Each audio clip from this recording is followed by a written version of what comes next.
Señoras y señores, se encuentra con nosotros el ciudadano presidente de los Estados Unidos mexicanos.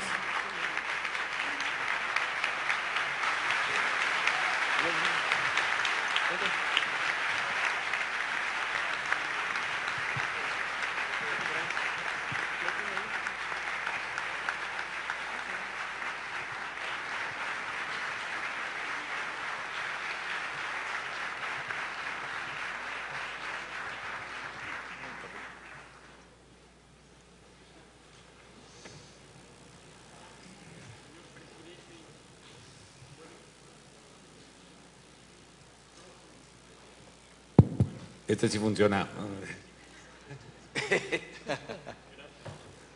Rethinking the micro. Rethink Provoking Voice. Gracias, señor presidente. Señoras y señores, señor presidente de los Estados Unidos mexicanos, distinguidas personalidades, el momento esperado de Rethinking G20.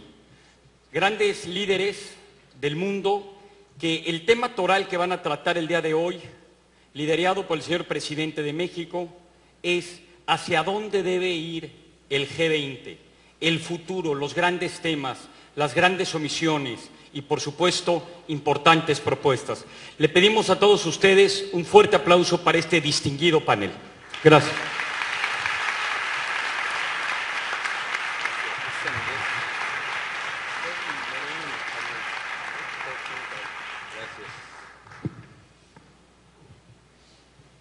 Muy buenas tardes a todos. I hope you are having a great time here in Los Cabos. Welcome everybody. Para México es un honor recibirlos a todos ustedes y particularmente recibir a tan distinguidas personalidades. Y me alegra que este seminario, este encuentro, sea innovativo, sea innovador, sea original. Felicidades a los organizadores, al secretario de Hacienda. Y sin ir más lejos, déjenme empezar muy rápidamente con Bob Zoellick.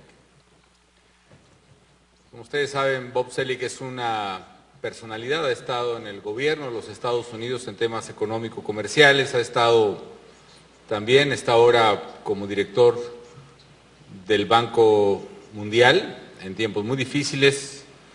Así que, doctor Zoellick, si usted tuviera la posibilidad de tomar todas las decisiones, assuming that you are able to take all the decisions that we need to take, and you were the leader of the G20, what will be those decisions? What exactly the world must to do in the coming days, and what will be those decisions if you were able to take them? So call the facts, Mr. Zoellick, and tell us what exactly you as G20 will do. Well, first, Mr. President, let me compliment you not only for your service and leadership in Mexico, but also for what you've done on the international scene. We worked together in Cancun with a very successful meeting on global climate change, and so I think it's very appropriate as you close out your term that you're also trying to do this on the international economic stage. I think when one thinks about the G20, there's the high politics, but there's also an agenda that's quite important that often doesn't get the news. So the way you phrased the question about if I could determine what would be done, I would like to see a position come out of Europe that helps give people confidence that the combination of issues that they have to deal with, banking, sovereign debt, competitiveness, has a pathway to resolution. I wouldn't expect that all the details could be worked out, but I think that 4 years into this economic downturn, you can feel the political tensions building. And it's very important, not only for Europeans, but for the whole global economy, that we're able to set a direction on this. I frankly think that's going to be a little difficult because we've got events going on in Europe right now, And I think the process that's been followed so far has been one that has been incremental. And as you know, much politics is often incremental. But sometimes there's days in the course of human events where political leaders have to move a step beyond. And I think we're fast moving to that one. But second, I would say there's another important aspect of the G20 that it's important not to lose sight of, and that is there's often an agenda of important topics that aren't necessarily front-page news, but can be very important in terms of lives and costs. I just attended one with Secretary Meade about resilience to natural disasters. Mexico's seen natural disasters, earthquakes, floods. And this can involve millions of lives. It can involve $1 trillion that it's important to try to learn how to try it from other countries about how to try to minimize these costs, to prepare, to build resilience. Financial inclusion is another topic that Mexico is pushing this year, and there's still billions of people that are excluded from financial markets. Environment and development topics heading to the Rio meeting. And then building on some of the ones that were done by Korea and France and Canada, dealing with food security and dealing with infrastructure. So these are very important to the international system. But ultimately, I think the effectiveness of the G20 will be judged by its performance on some of these high-profile issues. And I think those are very much a work in progress. Thank you.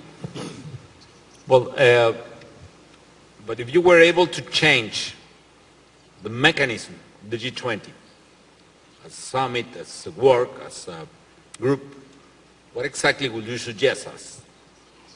Well, I think the G20 is still going through its own period of testing. As many people know,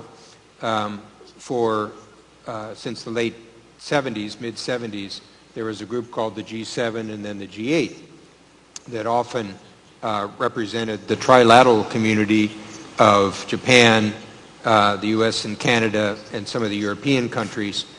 But the G20, which had existed at the level of finance ministers for a decade, was really propelled by this crisis to a summit level.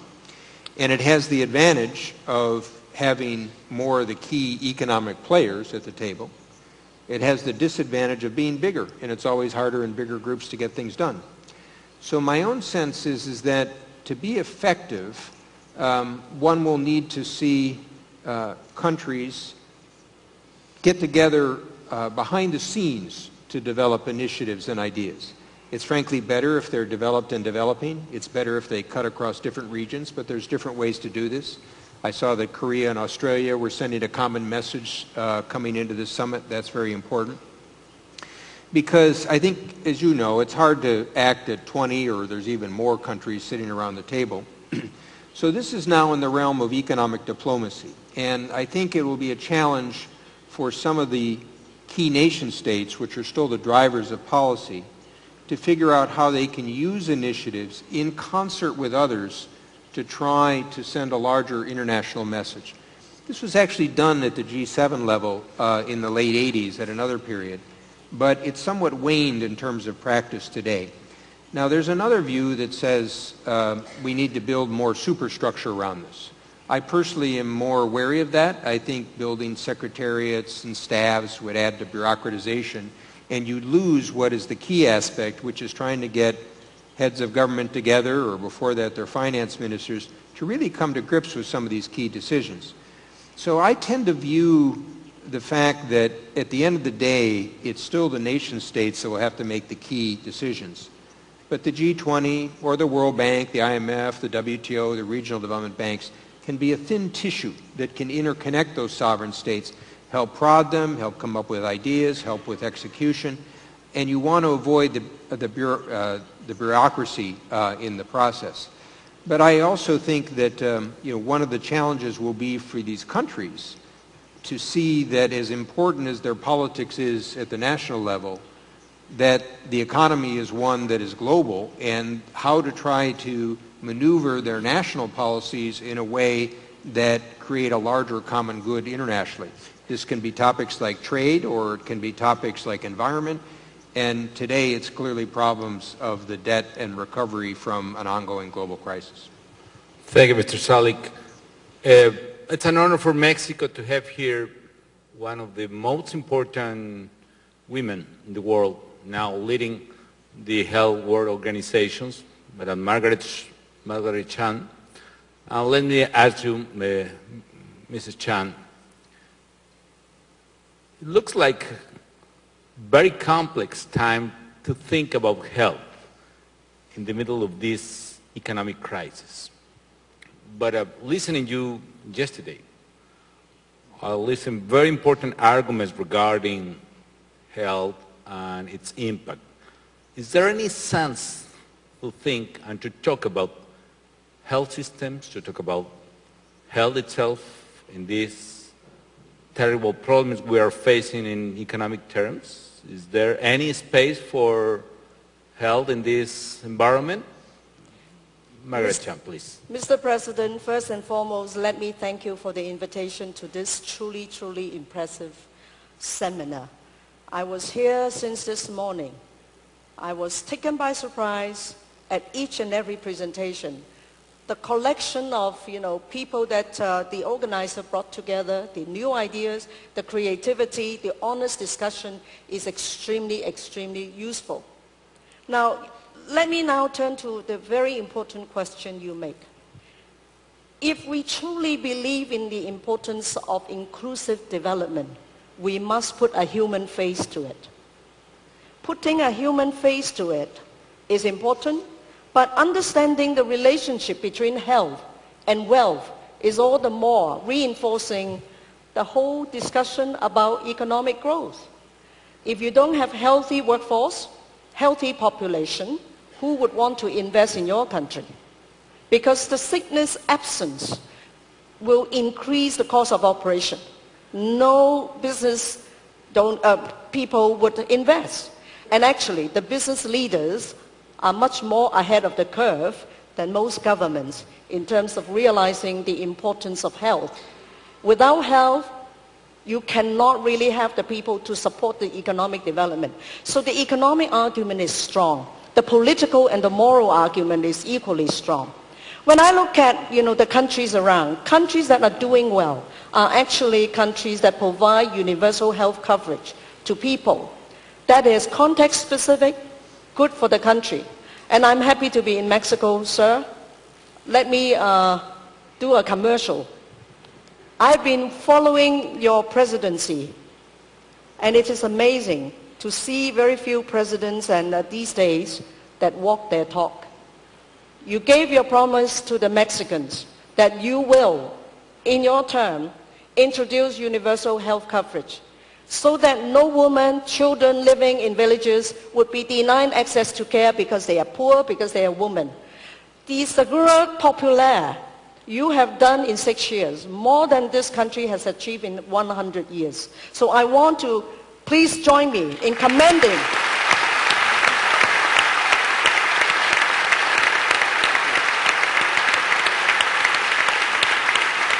Thank you, Mr. President, let me through you convey a very important message to the G20 leaders. Investing in human capital through investing in health will bring you return on investment that you will never regret. Never forget the people. Thank you. Thank you, Madam Chan. Thank you for your words and congratulations for your work leading this very important health organization. Your leadership is remarkable and it's doing a different era in this important issue. I agree with you. Another topic that the G20 is addressing these days is financial inclusion. I'm probably one of the most important leaders in the last decades, not only talking but also doing about financial inclusion, is Mr. Yunus. Thank you for coming to Mexico. As you know, Mr. Yunus, the Mexican president included in the agenda of the G20 financial inclusion. And let me be honest, a lot of people are very skeptical about this issue. what could provide to these economic problems we are facing the financial inclusion, and in particular, why is so important financial inclusion of the poorest people to the economic agenda these days? Please, Mr. Yunus. Well, thank you, Mr. President, for asking this particular question. We have been discussing this for a long time now, and you have been coming forward to implement the microfinance in Mexico, so we are familiar with that. When I work with the poor women, repeatedly one question people ask me, why poverty? What is the reason that poverty is in this world?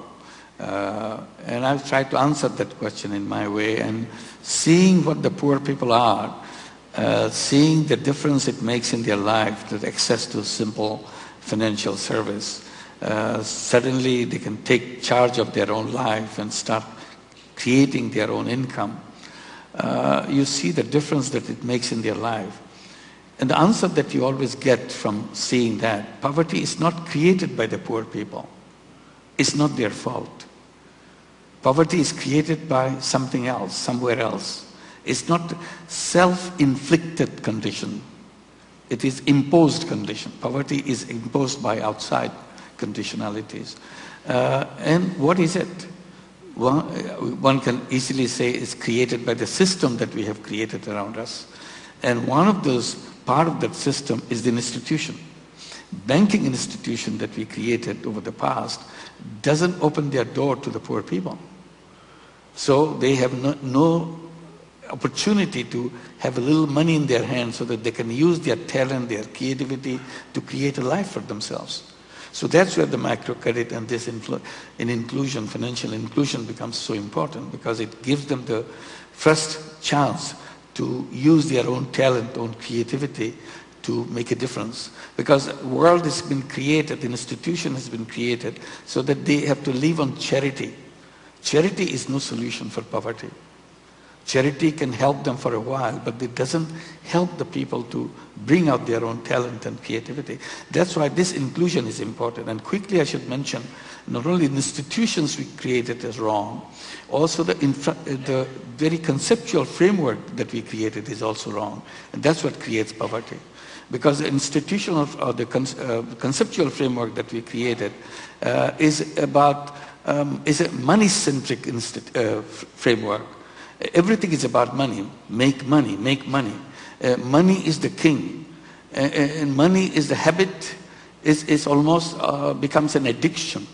The institutional, the conceptual framework interprets human being in a wrong way. Human beings are not robots, money-making robots. But that's the way the framework interprets you. I said, we are human beings. We are not robots. We are not one-dimensional beings. So that change has to come. When the G20 works with the many issues, but we also address the basic framework issue. Unless we correct the framework, we'll go to the same routine, doing the same thing over and over again. And we cannot get rid of poverty, we cannot get rid of health issues that Margaret just mentioned, and we cannot get rid of the environmental issues, the food crisis and all of that. These are because the fundamental flaw in the very structure of it. So we have to address that. So this is where I think G20 can play a very important role, looking for a framework which will not lead to this kind of situation. We can create a framework where we can say there should not be any unemployment at all. Why should there be the unemployment? Is the unemployed person created unemployment? No, he is not, or she is not responsible for that. Then who imposed that unemployment on that person?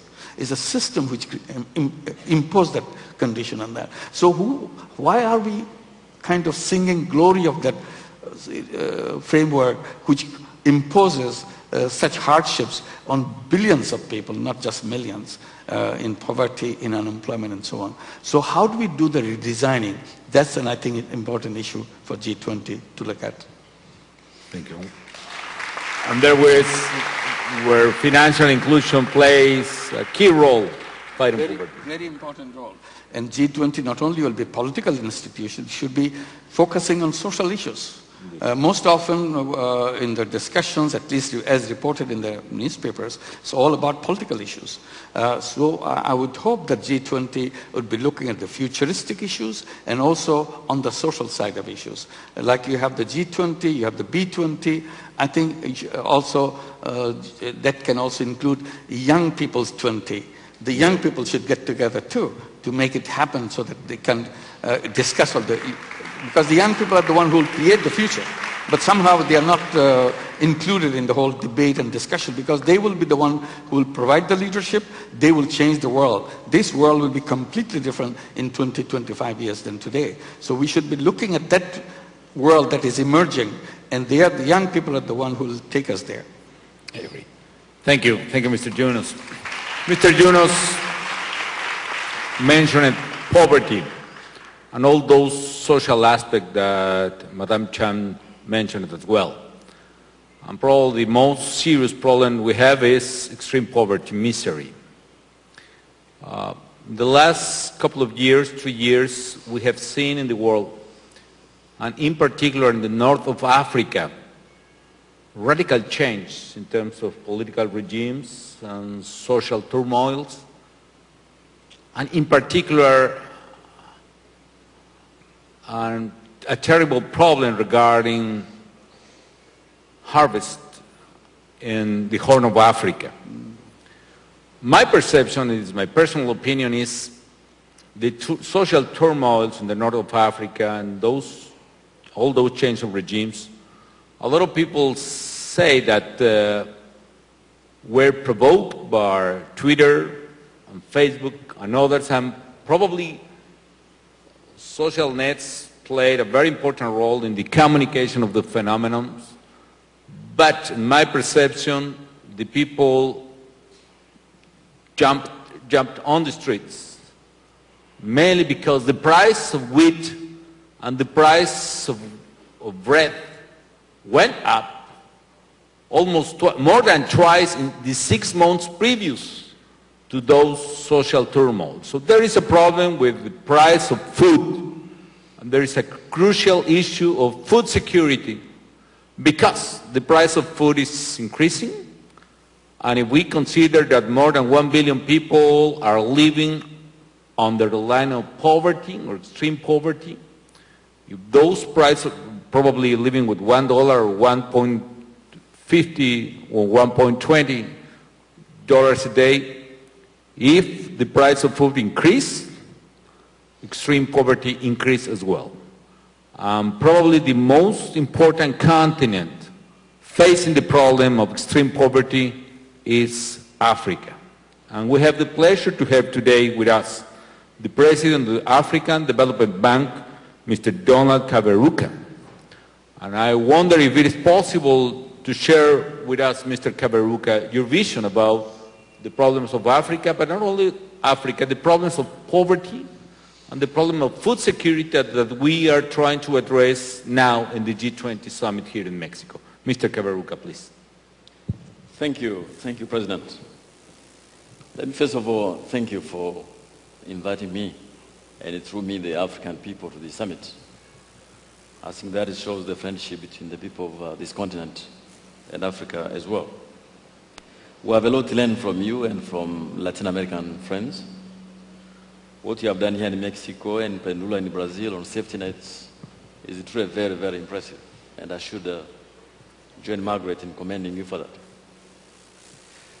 President, maybe I will disappoint you a bit. Because for far too long, Africa has been viewed from that particular angle of problems, of hunger, of poverty. And I can't blame those who see Africa through that particular prism.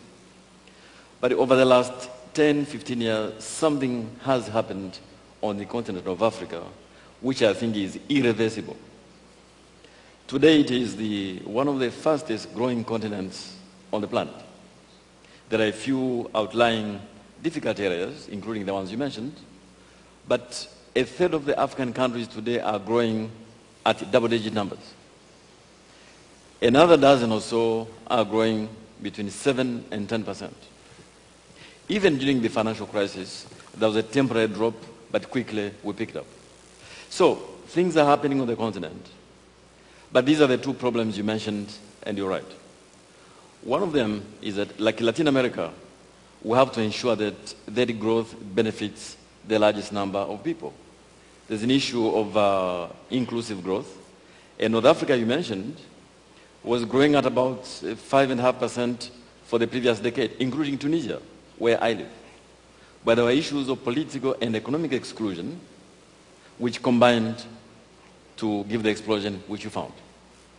Now, in the Horn of Africa, we have to be extremely careful. Bob knows the Horn very well. There are issues to do with climate change. There are geostrategic issues there. It was a place where the Cold War was fought for almost a decade in the 1970s, and that has left the scars in places like Somalia. Now, we're trying to resolve those legacy issues in the context of the new crisis in the world. But when it comes to food security, I think the solution to food security in the long term has to be through economic growth, trade, and investment. I think the politics of food aid is over, except for emergency situation. This is why I commend investment and growth was at the center of how to resolve food security. But that is not enough. I think that has to go with what Bob has been advocating for a long time, effective, targeted safety nets for people who might not benefit immediately from the benefits of economic growth.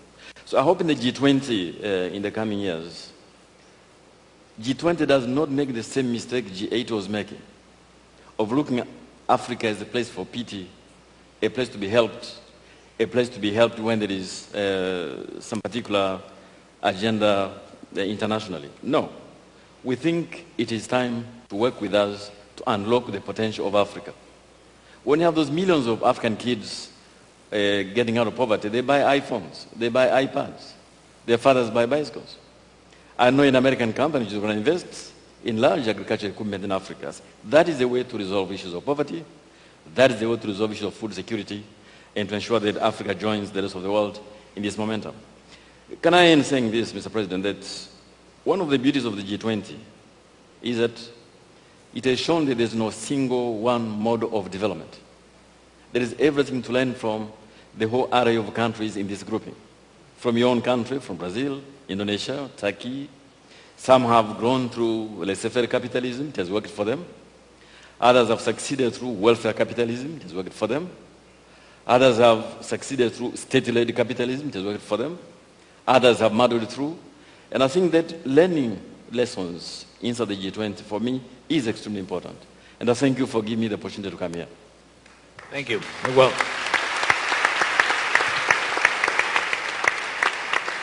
thank you. Quite interesting point of view about reality there in Africa, and this contrast between countries growing really fast right now and this extreme poverty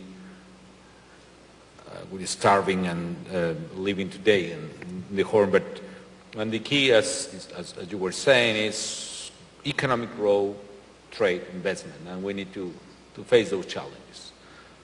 Other point which is crucial for G20 and the world right now is institutional framework.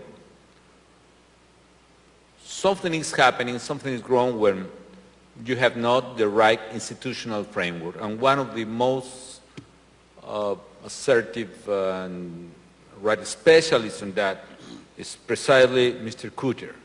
Mr. Cooter, Robert Cooter is Professor of Law at the University of California.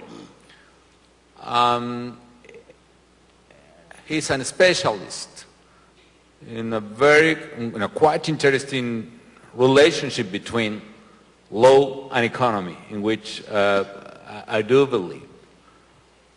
Mr. Cooter, what exactly we need to do in terms of institutional framework? What is failing? What is functioning?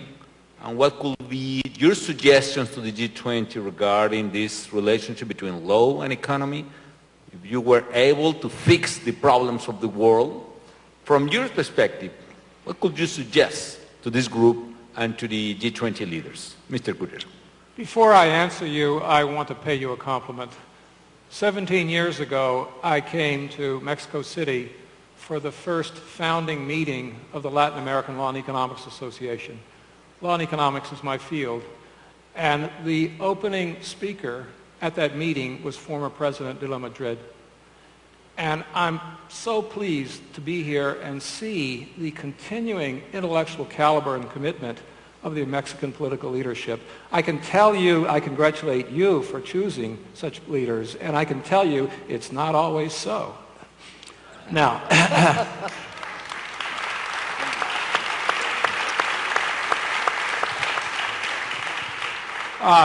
in 1776, Adam Smith published The Wealth of Nations, which changed economic thought because he taught that the wealth of a nation did not consist in the gold in vaults, but in the productive power of its people. And I think that is right, but it needs to be updated a little bit. It needs to be updated a little bit in light of exactly what we've seen all today that Dr. Chan commented on. And that is, I think the wealth of a nation consists in the creativity of its people.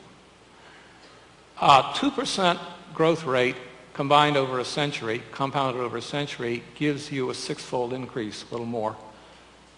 10% increase, which is what China has grown at since 1980 approximately, gives you a 14,000-fold increase.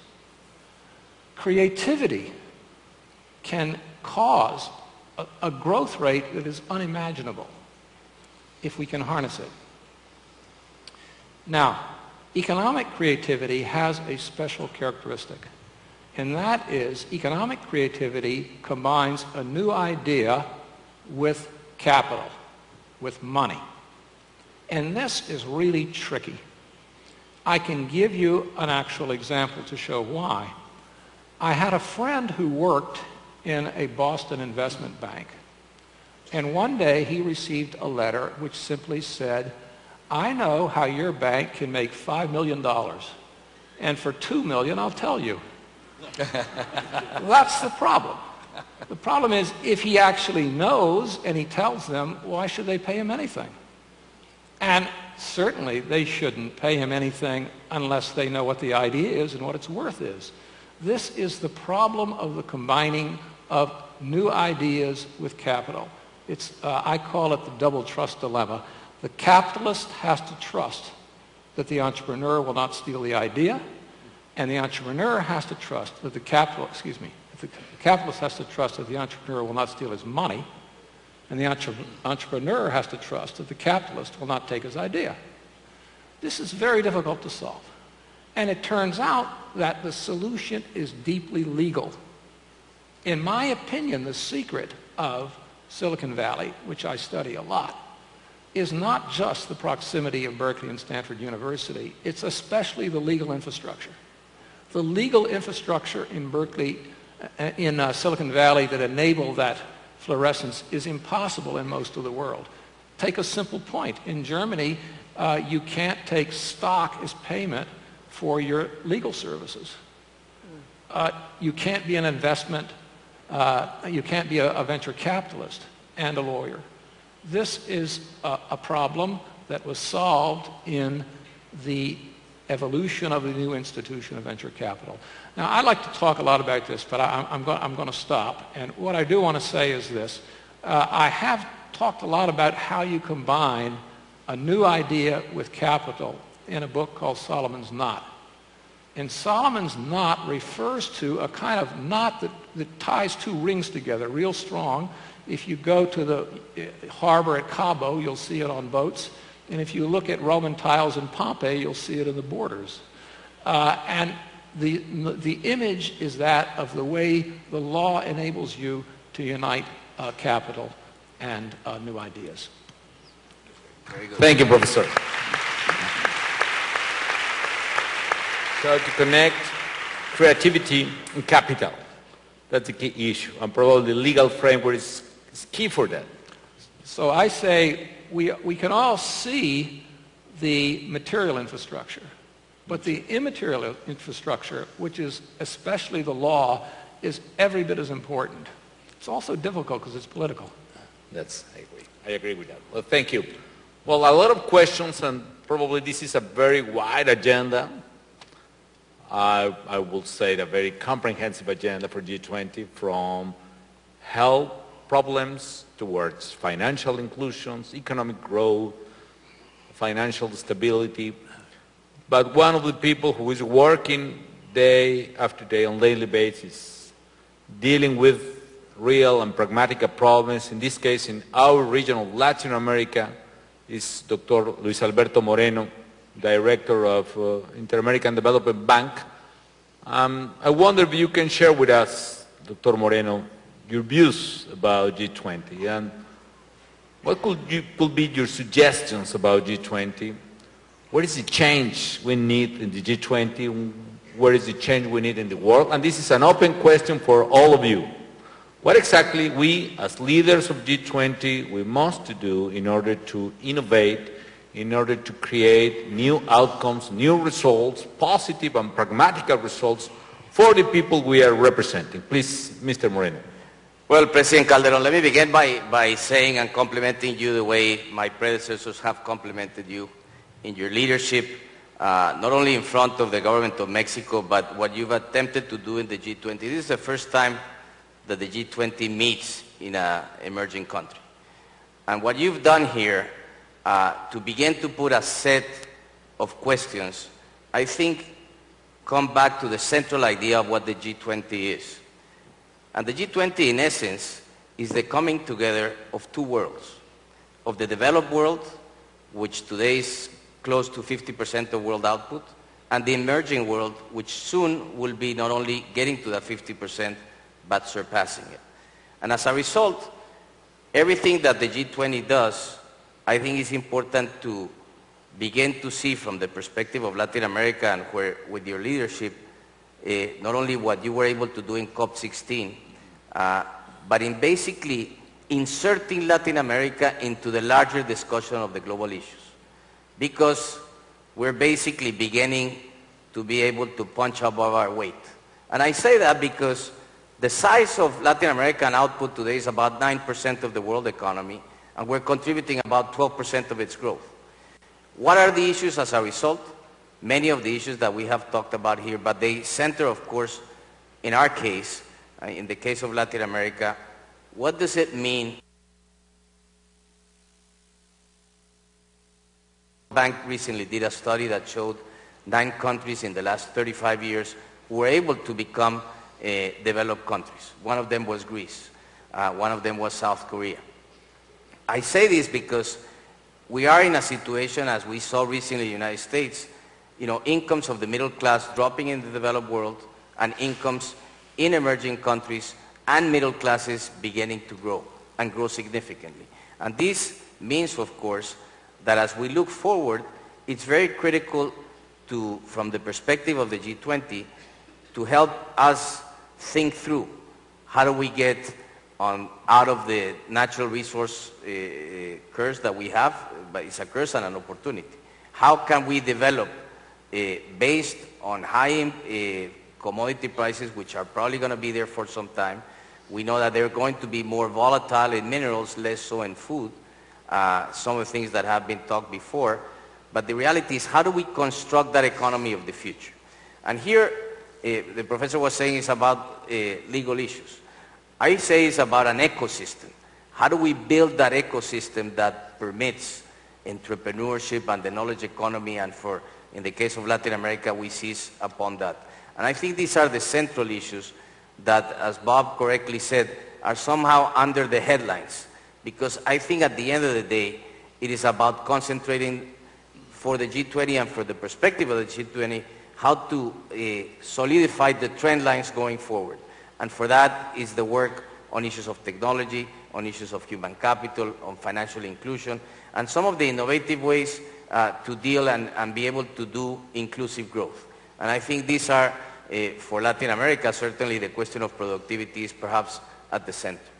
And things like you have been able to do in this country, which I really commend you in terms of the huge investments in infrastructure. When you compare around Latin America, few countries have been able to advance in infrastructure investment the way you have. And I think the big challenge that we have all in front of us is more in the area, what do we do with labor markets, what do we do with technology? Thank you. Thank you, Doctor.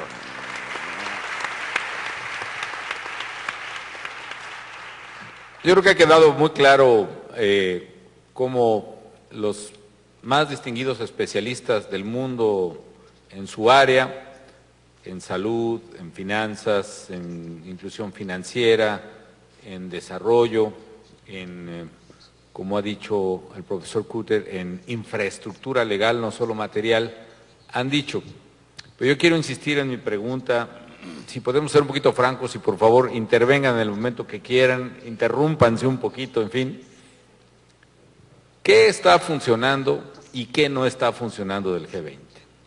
Por un lado. Y por otro, ¿cuál puede ser un buen resultado del G20 en Los Cabos? ¿Qué podemos esperar? ¿Y cuál puede ser un mal resultado del G20 en Los Cabos? So what could be a good outcome of this G20 summit, and what could be a bad outcome of this G20? What could be the best expectation about this?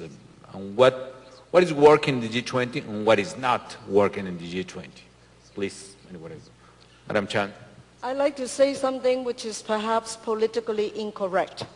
All right. I but like it which so is much. important. Let me first and foremost to share with you what I've been hearing from leaders of the world, which I had the opportunity to meet during my travels in very important meetings like Davos and so on and so forth. The political cycle of leaders in G20 in all their countries is short.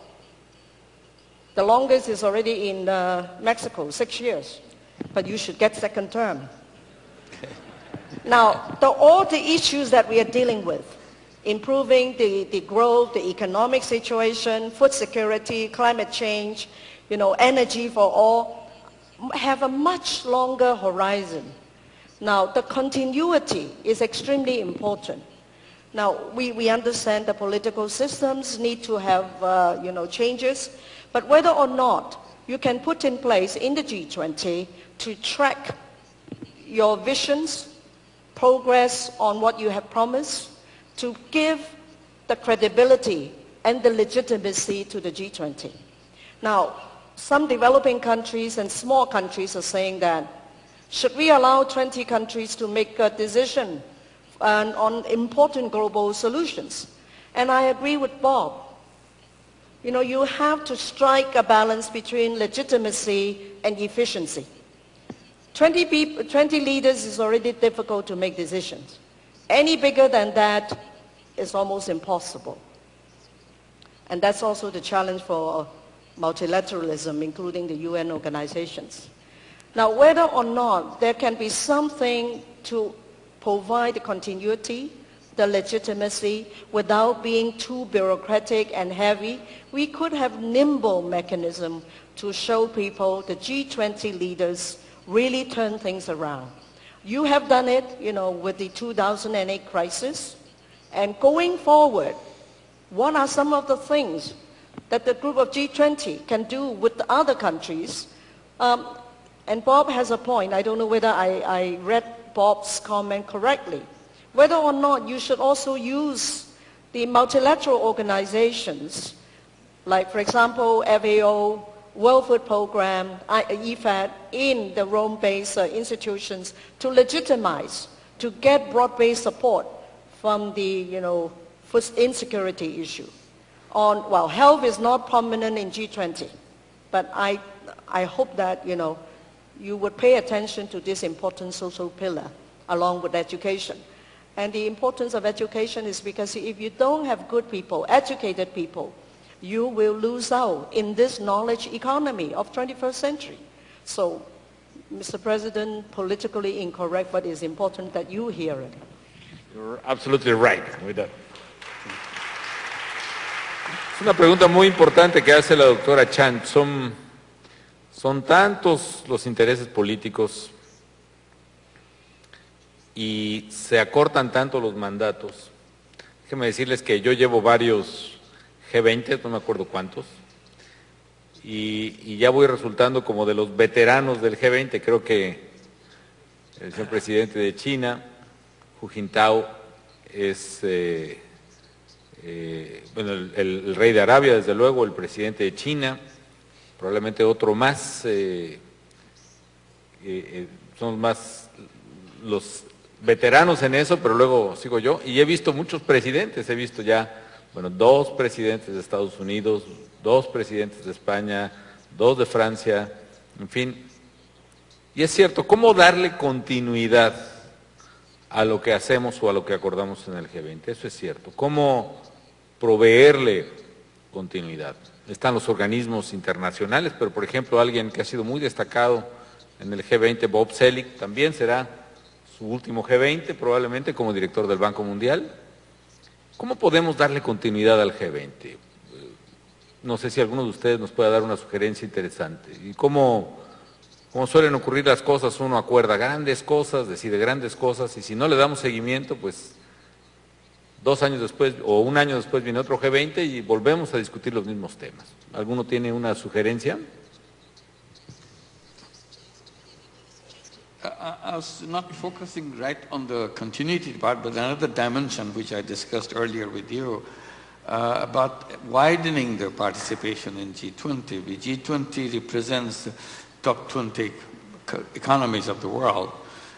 When all these top 20 countries and the economies get together, I'm sure they will come up with lots of ideas for the global implication. But something will be missing in this G20 because the poor countries are not represented here. Our suggestion is, why don't we expand G20 to G25 so that you can bring the poor economies or poor countries around the world, each one from each continent, to participate in this table. Because it's important, if you're out of sight, you're out of mind. If you're out of mind, you're out of policy. So you forget that those people exist. So it will be good to have them on the around the table when you are talking about the global issues, and that will be very important, what happens to those countries.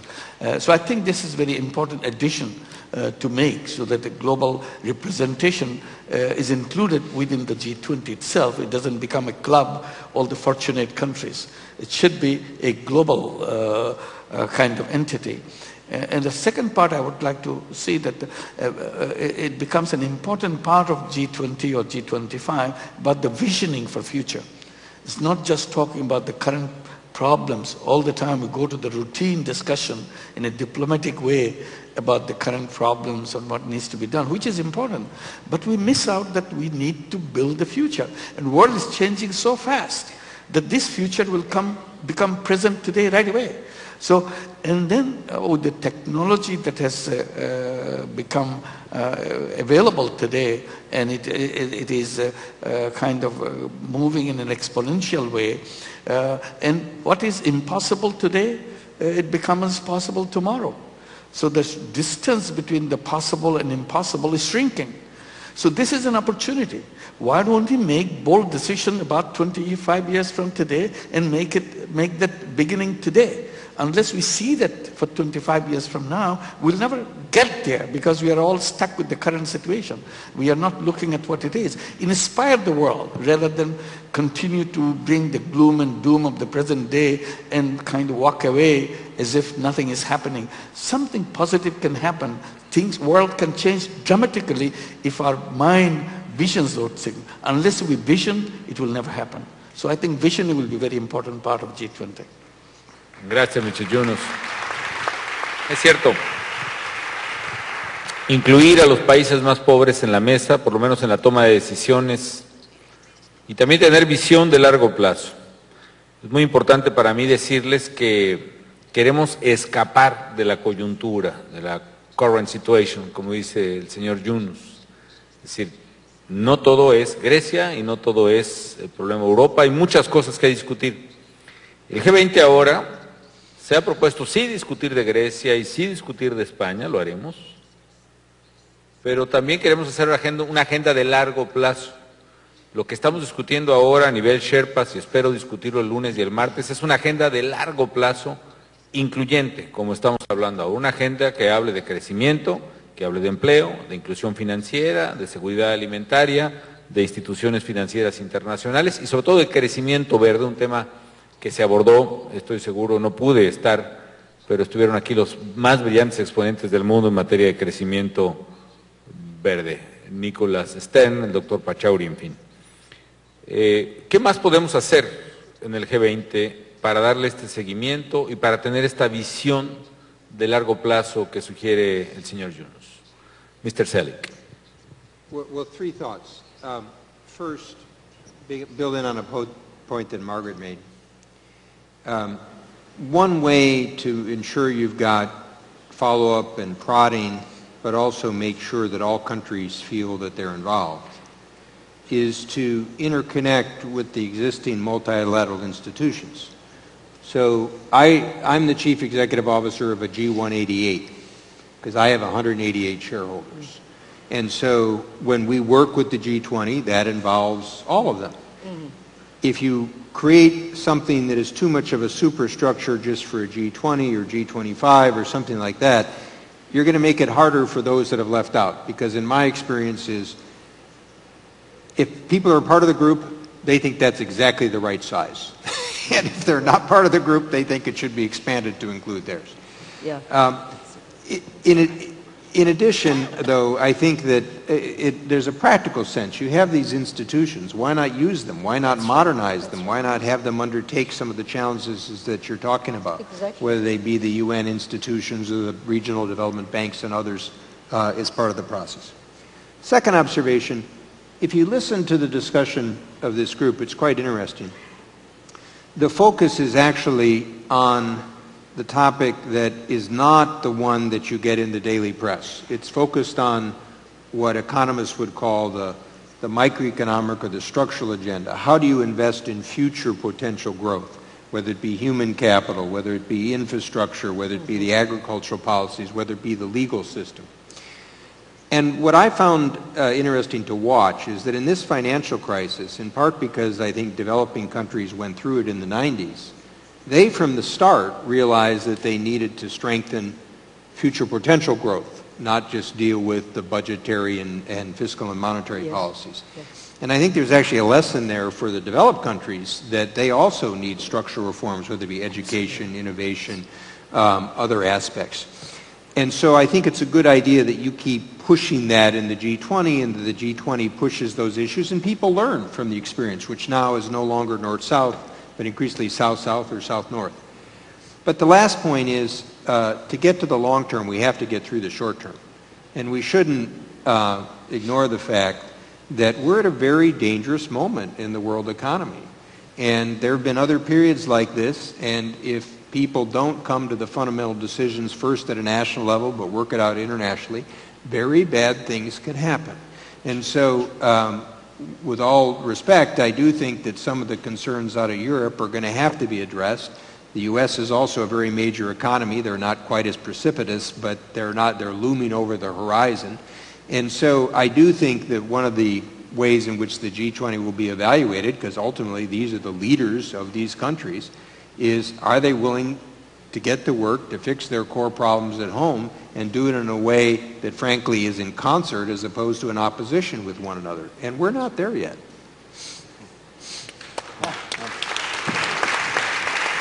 Unfortunately. Luis Alberto. Sí, presidente, yo creo que algo de este proceso de consultas lo empezó a hacer justamente México en su presidencia del G20. Nosotros en la asamblea del BID y con el liderazgo del ministro BID hicimos todo un proceso de consultas previo con un conjunto de reuniones para tratar de hacer justamente que los países que no hacían parte del G20 se sintieran incluidos. Y creo que aquí hay un tema de geometría variable, un poco lo que mencionaba Bob, de tal manera que hay instancias que se pueden ir conectando a los grandes temas de la agenda de futuro. Y hay diferentes tipos de instituciones, las instituciones regionales o casos como las instituciones globales que pueden apoyarse y que este se vuelve un principio de organización para integrar muchos de estos procesos. Lo otro, hay una serie de cosas que han salido, usted fue uno de los líderes en eso, cuál era la de fortalecer justamente las instituciones financieras internacionales de cara a un mundo en que hay un inmenso desapalancamiento en los gobiernos, en los hogares y en las empresas, las necesidades de financiamiento para las grandes reformas estructurales que le quedan sobre todo a los países emergentes son fundamentales, y de allí que un poco lo que usted ha venido liderando es fundamental, y es tener un mayor capital en las instituciones multilaterales para atender justamente muchos de estos mandatos, porque de lo contrario va a ser muy difícil hacerlo, y sobre todo incorporar el nivel de conocimiento que este tipo de instituciones, a pesar de todas sus dificultades, sin duda son las que lo tienen. Gracias. Profesor Cooter. Thank you. In order to be creative, you need to be free. And for me, a very important phrase for growth is legalized freedom. Because freedom is not the absence of law, it's the presence of good law. Anarchy is not freedom. You need a good legal structure, but you need a legal structure that frees your creativity. And I think that the world has been stuck on stale ideological debates between left and right about the role of freedom in the economy. I think we need to adopt affirmatively and positively the position that economic freedom is a human right, and it's something that's enormously useful because of its connection to economic creativity. Aspects of the legalization of freedom on which we can agree. Legalizar la libertad. Estoy totalmente de acuerdo. Muy bien. Mr. President, I think the world in which we live in now basically requires three things, I think. It requires leadership, which is very strong. I think the G20 has that leadership. It showed it in London, later when they did the multilateral banks. But beyond leadership, it also requires legitimacy. And I think we should figure out how to give G20 greater legitimacy. It does not mean expanding G20 to G50, but it means probably having a more inclusive agenda, having more inclusive solutions. When we look, for example, at Basel III, what it means for low-income countries in terms of accessing finance, it was a solution, but not an inclusive one. A third thing, some of these things will have to be long-term. I think I did mention these models in the G20. How do we get Latin America and Africa to expand their trade? I've been looking at the numbers of sale of Embraer jets in the continent of Africa. It's incredible. I think we need to figure out how to generate these additional poles of growth between Latin America and Africa, between Asia and Africa, and I think you are well positioned to lead that thinking. Because like now, where will growth come from? Bob keeps asking that. But growth can come from expanded trade between some of these new continents which are coming along. So I think we should accept that some of the problems will take long to resolve, but there are some low-hanging fruits which we can tackle already. And I think one of them is to figure out how, in the absence of a global trade deal, how to expand trade opportunities between emerging markets and continents like my own. Muchas gracias. Gracias. Un punto, ya estamos por terminar ahora el panel, y como ha dicho bien el doctor Kaberuka, una de las cosas que tenemos que hacer es cómo agilizar el comercio entre nuestros países, particularmente, como él decía, entre América Latina y África, pero en general tenemos que entender, siguiendo un poco la idea de recordar la importancia de la libertad económica y de alguna manera darle un marco legal a la libertad económica, el comercio libre tiene que ver con esa libertad. Y el marco institucional, el marco legal de comercio libre tiene que ver con tratados de libre comercio, tiene que ver con la Organización Mundial de Comercio, tiene que ver con que los líderes sepamos hacer comercio legal con toda libertad y con todas sus oportunidades. Creo que esa es una de las soluciones que tienen que darse en el G20, porque contrario a esto, lo que hemos venido haciendo los líderes es cerrarle las puertas al comercio y a la libertad, y eso ha obstaculizado aún más el crecimiento. Yo quisiera concluir este panel, pero no puedo dejar de preguntar una cosa muy importante porque me he quedado con la duda de lo que ha dicho el señor Zoellick.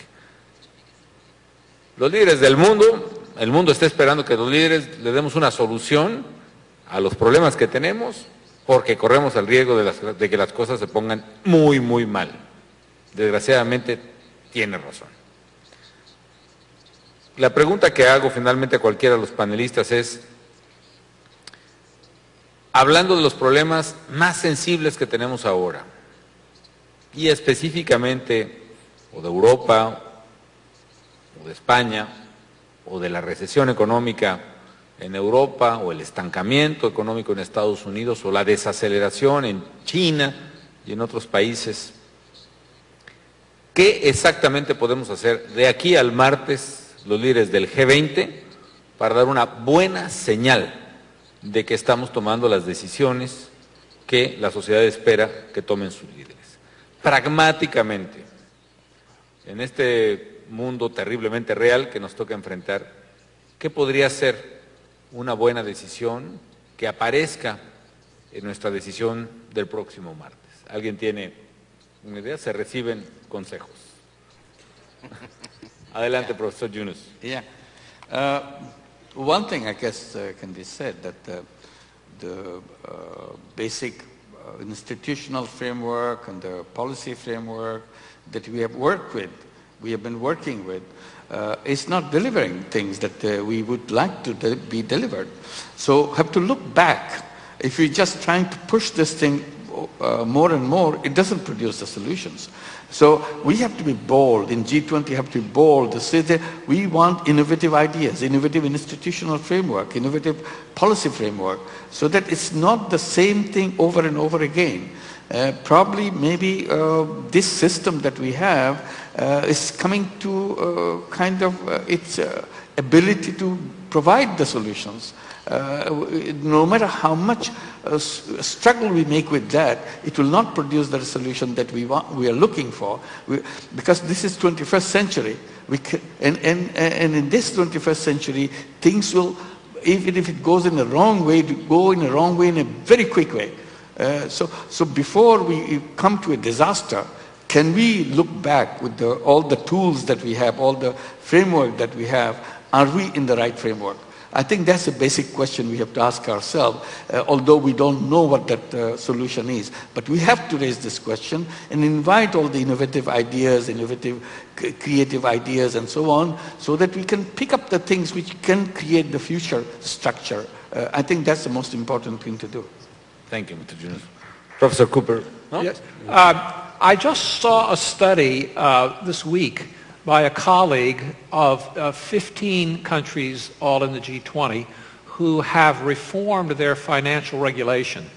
And the one characteristic that's consistently true is that power has been moved from relatively independent decision makers to political decision makers. So in the United States, for example, the Secretary of the Treasury acquires substantially more power over the intervention in individual banks that get in trouble. And this is systematic, as I say, in the 15 countries studied. And I myself am very skeptical that that's the right way to go. Yes, I'd like to make a couple of comments. I think the Mexico G20 is held at a very critical moment because of the Greek problem, the Spain problem. People are looking for the G20 to give a direction that will give them confidence. Business have money, but they don't invest. People have money, they don't buy, and they don't want to spend because people are confused. People don't have confidence. So, I mean, there's no lack of money. People just they don't see the future. They did not see the direction clear. So whether or not this G20 meeting, coming out of it in the next few days, can give people the level of confidence that is so. I don't think, the G20 can solve the Greek problem, the Spain problem, but you need, as leaders of the world, holding 90% of the GDP, accounting for 2/3 of the populations. We are waiting for you for good signals. Thank you. Thank you, Professor. Thank you, Dr. Khan. Any comment? Bueno,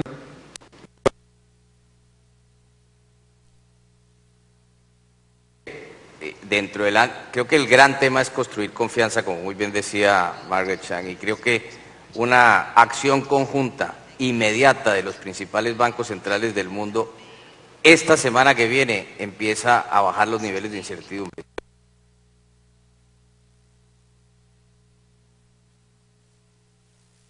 Ahora que estamos en la Eurocopa, tengo que recordarle, presidente, hace 4 años la Eurocopa la ganó Grecia, hace 2 la ganó España, quién sabe qué gane esta, pero en fin. Muy bien, gracias, doctor. Hacer un soporte económico importante, ¿no? Y recordar, por supuesto, que el dinero no da la felicidad, y menos cuando es poquito, ¿no? Muy bien, pues muchas gracias a todos. Thank you all of you for this quite interesting panel. Thank you.